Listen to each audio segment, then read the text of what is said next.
path to stardom runs through the woodwinds. Ask Benny Goodman.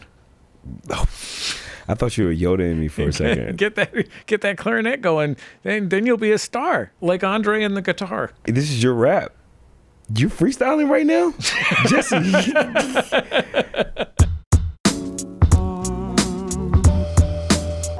Isaiah Rashad, welcome to Bullseye. I'm so happy to have you here and have you on the show. I'm such an admirer of your work. So glad you could come in. Thank you. Can I ask you, how is your health? I think it's pretty well. I'm working on not having so much sugar. My doctor told me I was pre-diabetic like 3 months ago. It's hard to give up sugar. Sugar tastes good. Yeah, I got a sweet tooth. I think it's like the sodas. Yeah, I like the energy drinks. I don't mess with energy drinks, but I do love Nerds gummy clusters. I do Celsius too much. Mm-hmm. Honestly. Any is too much. Yeah, any is too much. But it's like the gym thing, like a combo of the gym and then sometimes studio. I get the impression that part of what you were writing about on this new record is a kind of taking responsibility for yourself. Yeah, absolutely, actually. Not just for the benefit of others, but for the benefit of yourself as well. You know what I mean? Yeah. It's a pretty big step. Like, I'd say with your motivation over the years, or my motivation, a lot of times I've tried to do a cleansing of my life for other people, and then it didn't really work out. And as people have told me before, if you don't do it for yourself, then, it's going to fall apart eventually. If there's not some you in there, What led you to decide to do it for yourself? I don't know if there was a particular moment. Probably me just being tired, bro, of like the repetition of, the same cycles and getting the same results. At some point in time, I just reflected on like my health, like you said, my health, my day-to-day routine, and the energy. Energy is a big thing for me. So the energy I was putting out and was really what I was going to get back. So readjusting that, trying to be a better person to myself, be nicer, be kinder to myself. Yeah, seek out a hug every once in a while. I'd imagine that part of it is the kind of demand of being a hip hop star, being any kind of person who makes art and tours for a living, particularly touring for a living. Yeah. It is such a demanding life, but it is also has all these demands and expectations outside of the really hard work that's involved. Yeah. Like the direct hard work. Like I think of people doing things after shows, right? Oh, and I'm like, I don't understand how anyone could do anything after putting on a show. I'm trying to limit that this next tour that we got coming up. My intention is to be better on my schedule and again, treat my body better. Outside of like, if we have something that's like to all of our benefits to do after the show, I'll probably just chill. A little less talking than I usually do. We usually be like super like turned after the show, you know what I mean? Like, you're so excited. I mean, it's exciting to do a show. After a good one, it feels like the equivalent to like winning something. After a really good show, it feels like you won something. Yeah. So it's like, it's hard not to celebrate, but I think I'm gonna just get a salad. I mean, you also you're like so pumped up from doing the show. I mean, this is my experience doing comedy, but you're so pumped up from a show that goes good. You come off stage, you're like a little worn out too, because you put out a lot on stage, but you're a little wired. Yeah. It's really hard to remember that you have to get up at 7 the next morning to get on the, get in the SUV to the airport or whatever. Wherever you gotta go, yeah. Yeah. Or just adjusting to the time. If being on the bus, you'll wake up in 3-hour time difference, and then you still gotta do a show, especially if you're going backwards or going forward. I mean, either way, all this type of stuff, it plays a part, definitely. One of the things that you rap about on the new record is that when you said you were sober before, you weren't telling the truth. I was for sure. Yeah. What'd you think of that? I mean, what did I think about you saying you were sober before? Yeah, no, just the line itself, I guess, the statement. I mean, it's a lot of yourself to show, but to be frank, like, I'm a big fan of yours. Thank you. I have been for many years, and I'm often worried about you. Oh, that's crazy. Don't worry about me. I mean, I don't, even if it's just for my own sake that I want to enjoy your art. You know what I mean? Like all prayers, though. All prayers, thoughts, anything you put into the universe. I feel like people are praying for me. And like less worrying about me as much now, but like praying for me for sure.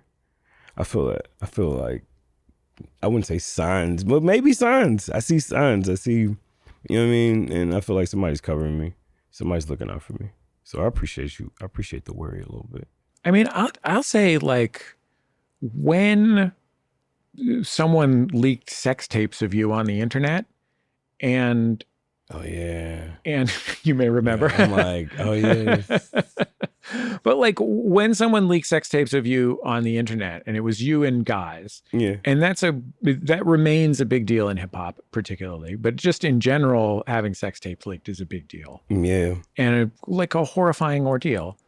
And I sort of braced.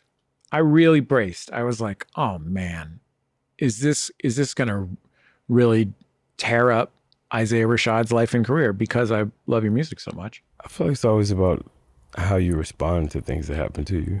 So, I mean, what I saw right away that really was heartening for me was I just saw people saying, yeah, I love that guy. We got to look out for him. Yeah. I don't know what to attribute that, but I noticed that too. I appreciated that. But at the same time, like, the songs that people march to at my shows are like Heavenly Father.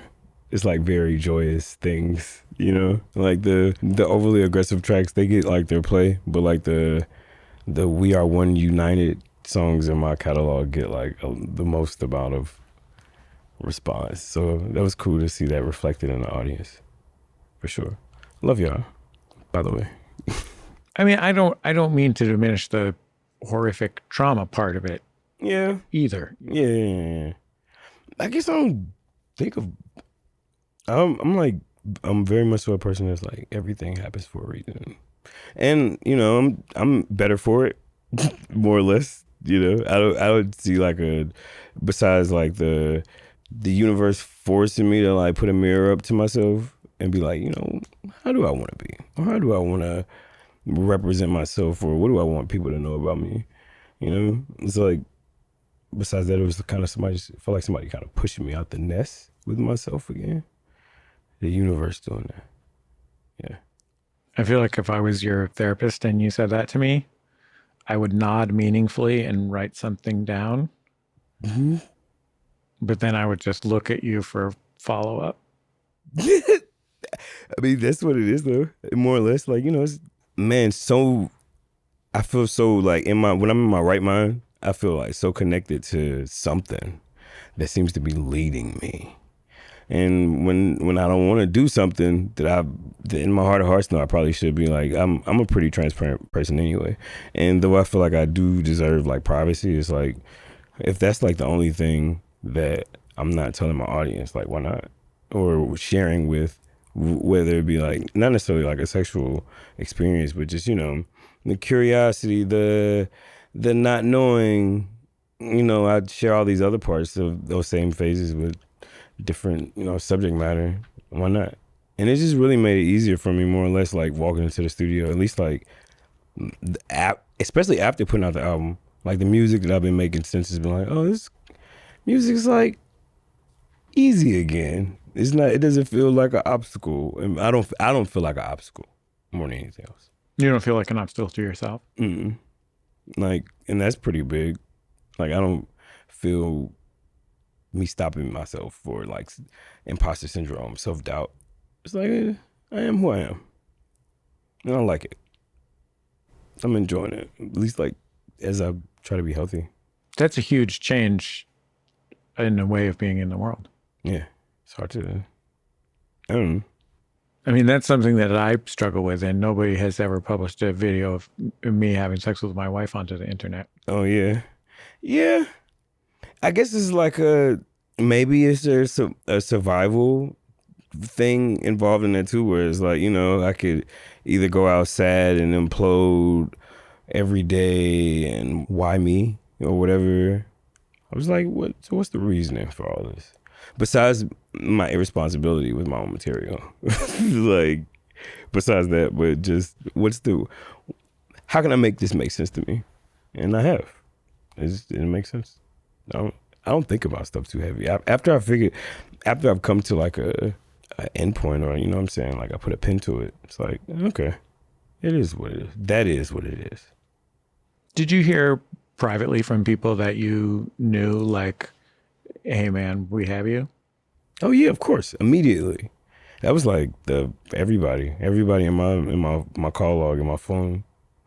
Most of the people I know, in one way or another, reached out and was like, you know, we love you. Nothing changes. And then some of my asshole friends was like, we knew it. And this type hopefully they said we love you right after. Yeah, we love you too. Yeah, whatever. Those are my best friends, yeah. So it was the same thing.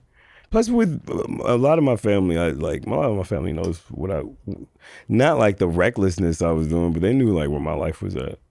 You know, that's where privacy lies. I mean, I think the recklessness seems like the thing that you have spent the last few years, at least as it's reflected on this record, dealing with. Like, yeah, impulsivity for sure. I'm a little ants in my pants, man. Busybody, especially being out in LA, like, and not having like a familial anchor.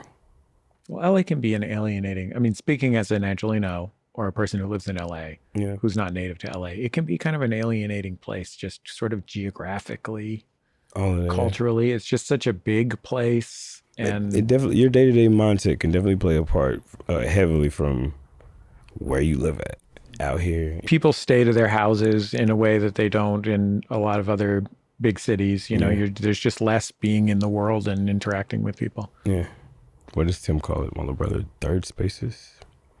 Yeah. Bowling alleys and coffee shops.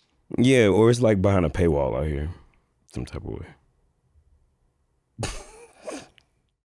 How many kids? You have 3 kids? I got 3 of them things, dog. How old are they? 13, about to be 11, and just turned 6. Just turned 13 and 6. They're a week apart. And happy birthday to both of them. Happy birthday to those boys. And what is one of them? The oldest one is autistic? Yeah. Yeah. He's amazing though. Yeah, what's he like? How does his autism express itself? Yari records everything and like makes like little video edits of everything. He's gotten into DJing, basically like making beats of his day-to-day life from audio of what's going around, and or again stuff that he sees and records, that type of stuff. And I guess like how it manifests, I guess he's just a pretty quirky little guy. He has his own ways. He's very specific in what he wants and what he doesn't want. And right now he's on a health kick. What is that? How does that? Health, nothing bad. He's researching. He's like 13, so he's super about his like appearance. He wants his haircut to be a certain way. Is he eating vegetables and stuff? Hell yeah, like only like veggies and quinoa, and he doesn't want like really anything fried. He doesn't want any soda. Don't give him a soda. He wants to know there's just like fresh lemonade. He doesn't want any, like, you know what I'm saying? Like he's dead ass, like super. That sounds tremendous. That's fun. It's easy. I long for this with my children. Hell yeah. Oh, but all my children's food preferences cancel each other out. They all eat pretty healthy. Besides my youngest one. My youngest one is like fried, tender, burger. Lately, my oldest child, I have 3 children as well, similar ages, 14, 12, and 9, and they're all autistic. And lately, my oldest one has taken to texting myself, my wife, and my in-laws, my wife's parents, every morning at 9 to tell us that we don't need to bother to go to school because we can just watch this movie from the 60s called The Story of Mankind. That's okay. That's what he's on. She's like this. It's like she's a purely ironic appreciation of this movie. She gets that it's ridiculous that she's sending us this message, but she also does send it to us every single day. Yari's like that with his granddad and his mom. They have a pretty interesting group chat. going on.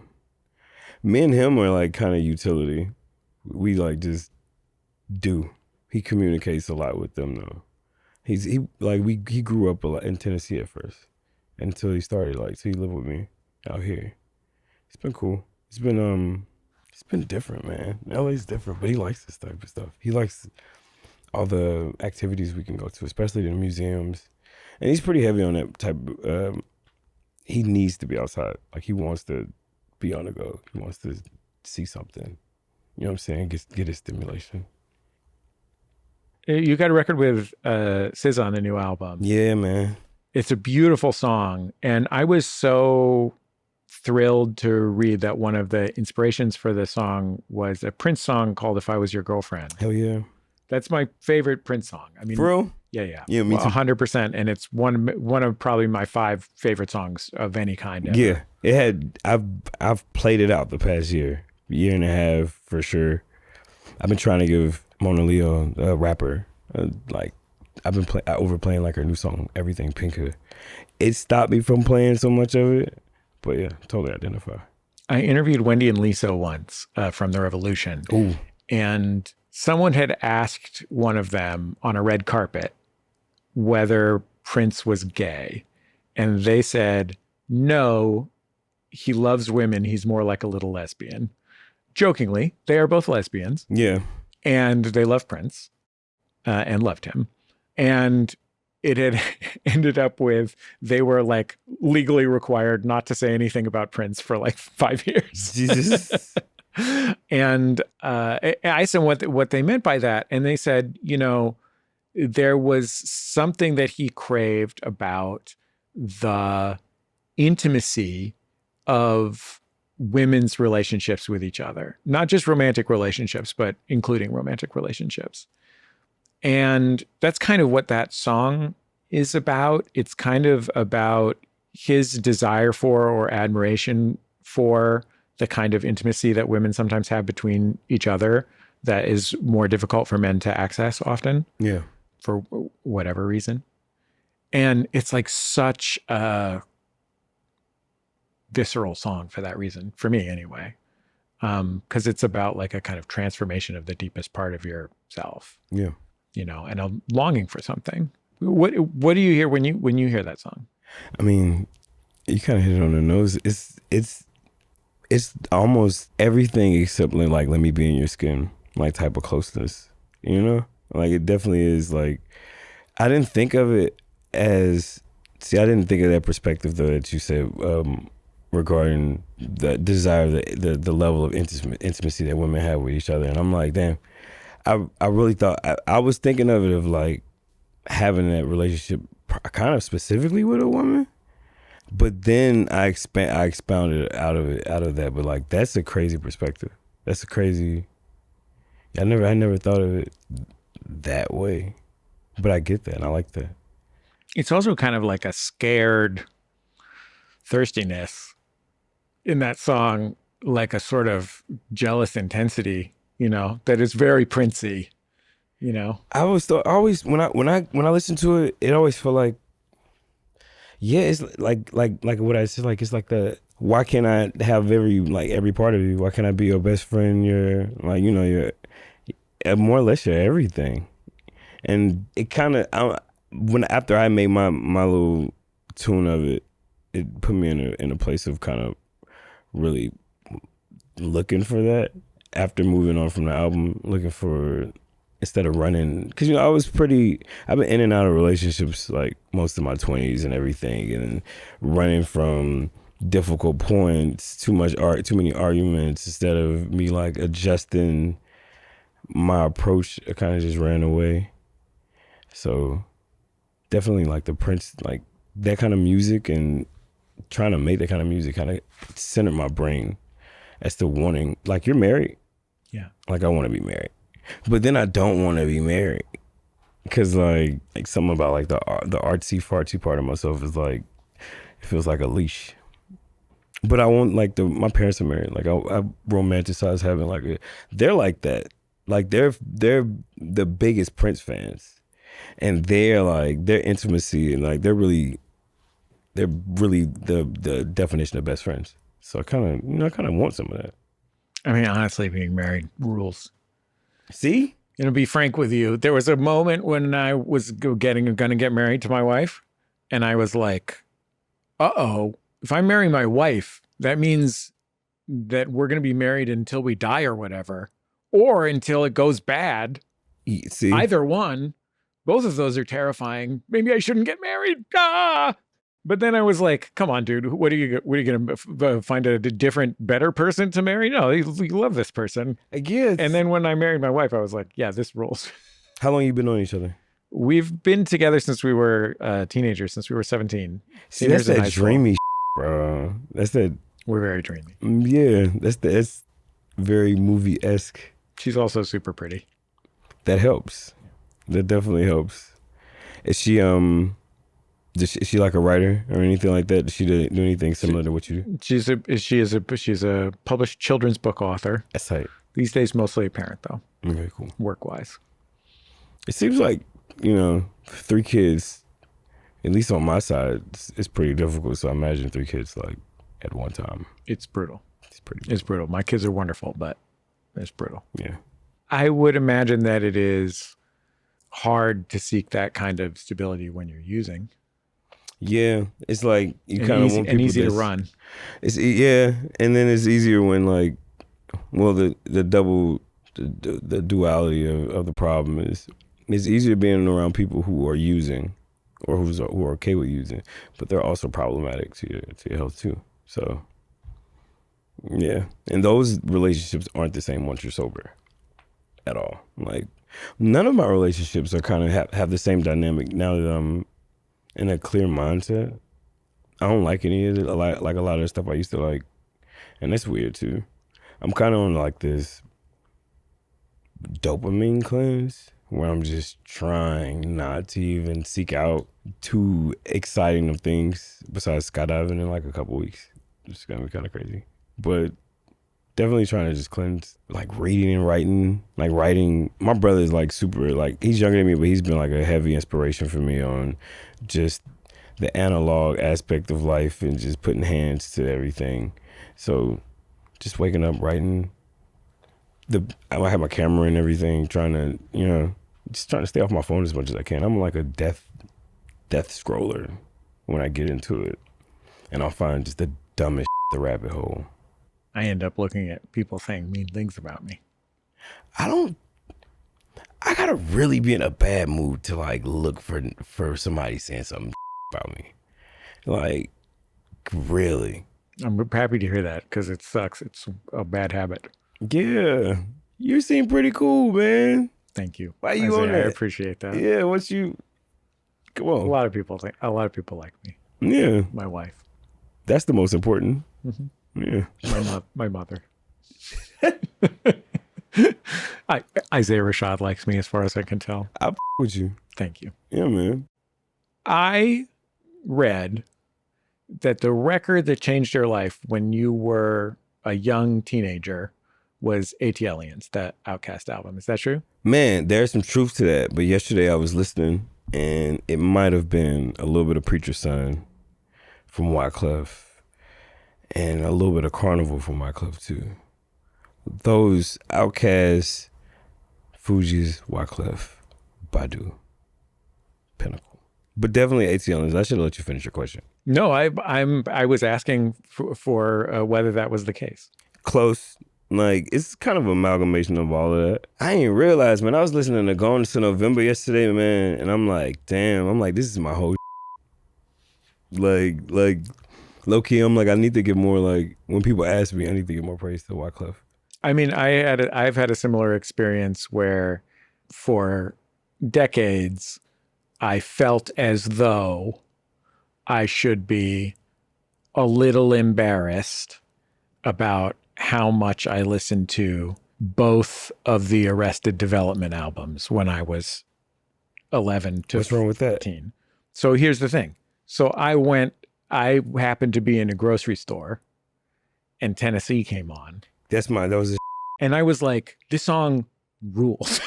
I was like, no one can tell me that this is corny. This is awesome. This is a great song. It's one of I was sad when I found out they weren't from Tennessee. As a kid, they played that every Friday, and they played Wyclef's Thank God It's Friday, TGIF, every Friday on the radio. So those songs are two of my favorite songs too. Let's talk about ATLiens for a second. Let's go.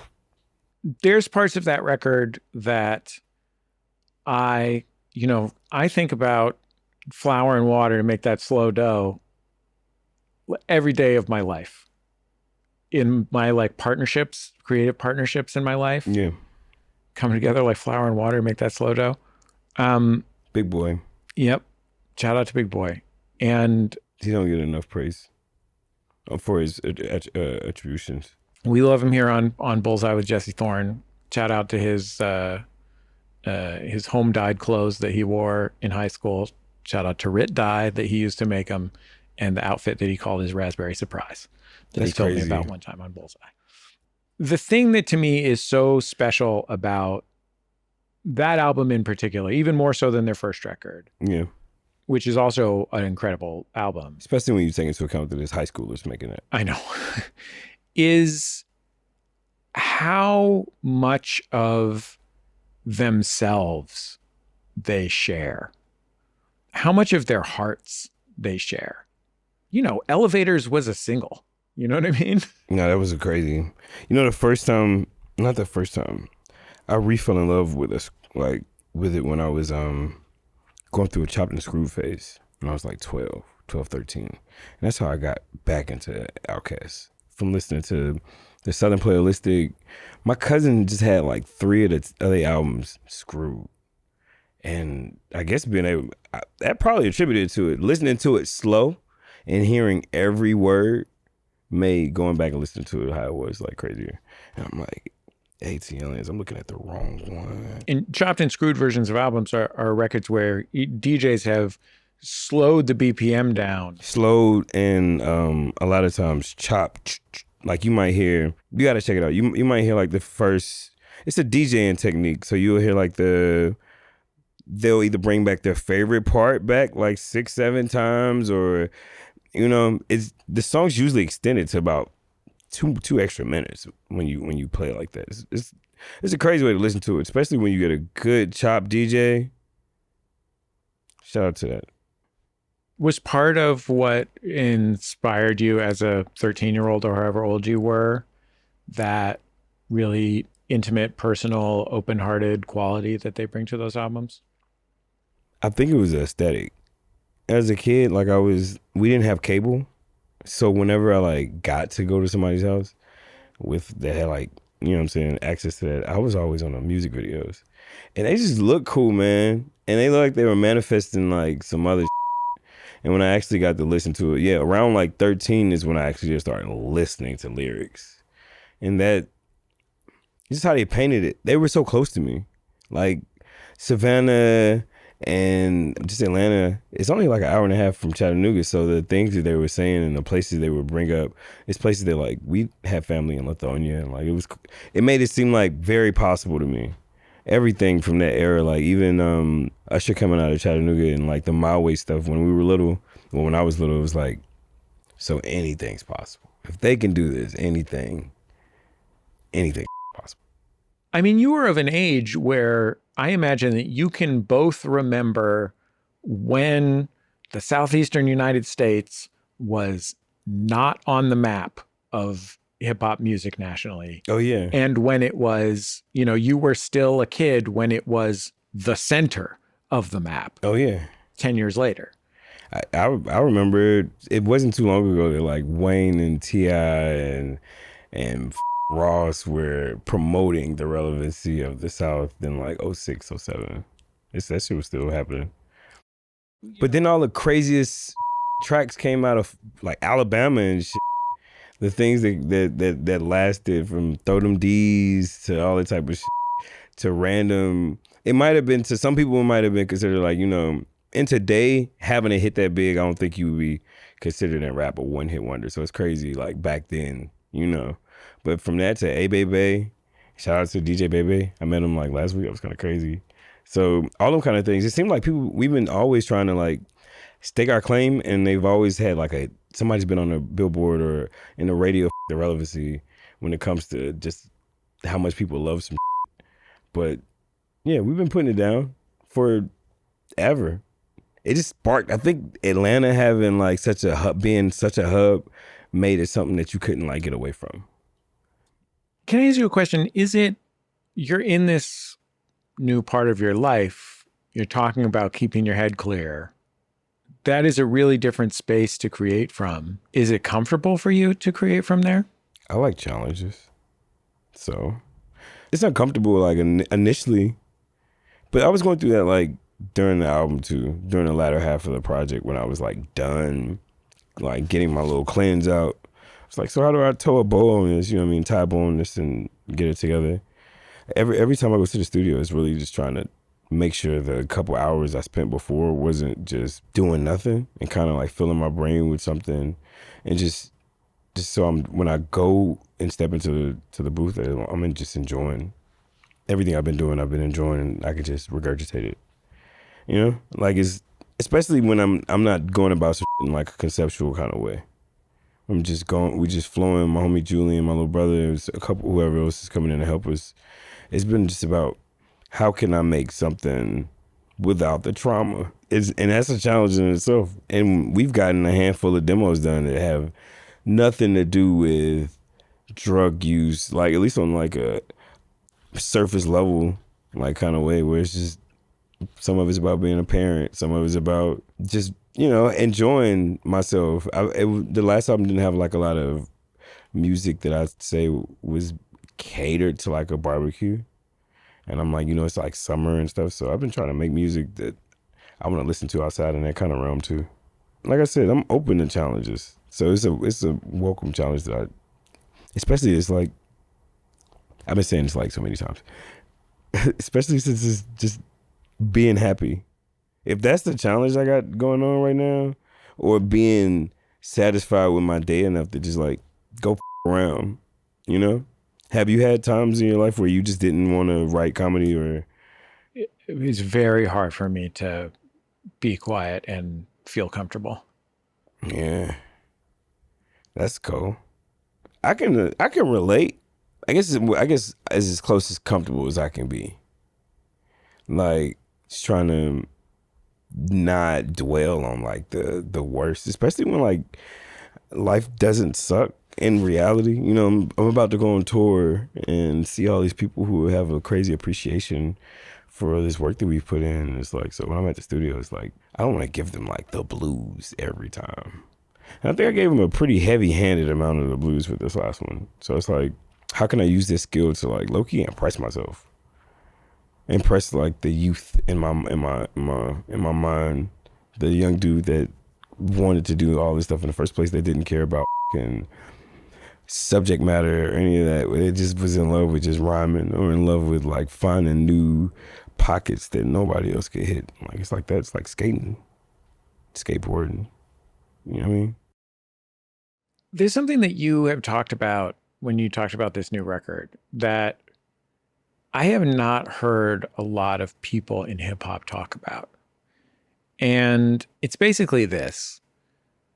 You know, I have been a hip hop fan most of my life. And when you love hip hop, you can get into a kind of defensive posture about the misogyny that sometimes comes with hip hop culture. Yeah.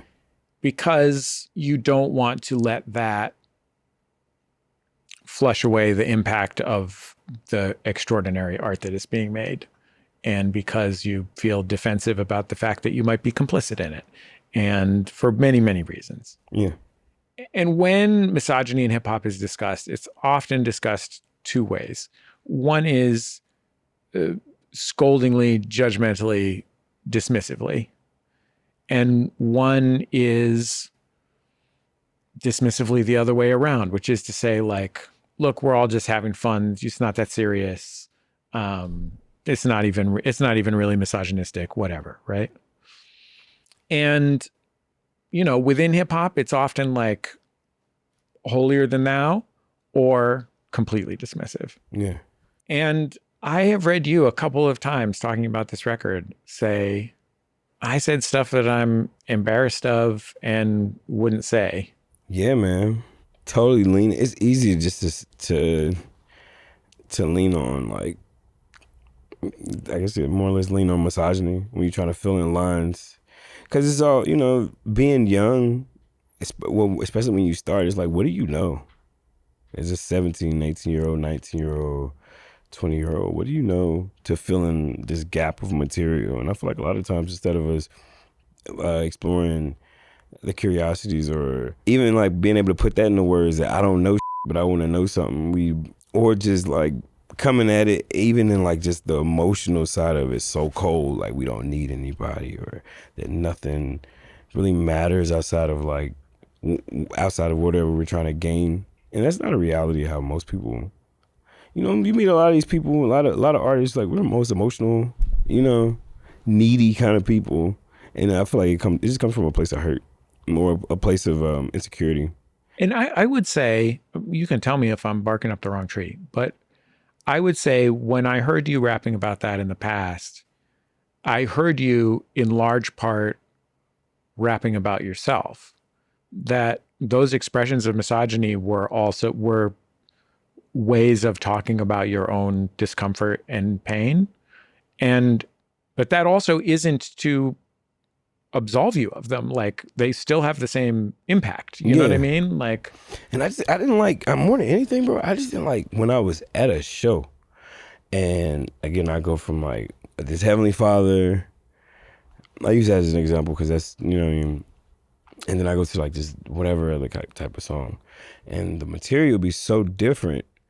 And I could see like some people enjoyed it, but it always be like one or two people that'd be like, "You brought me to this."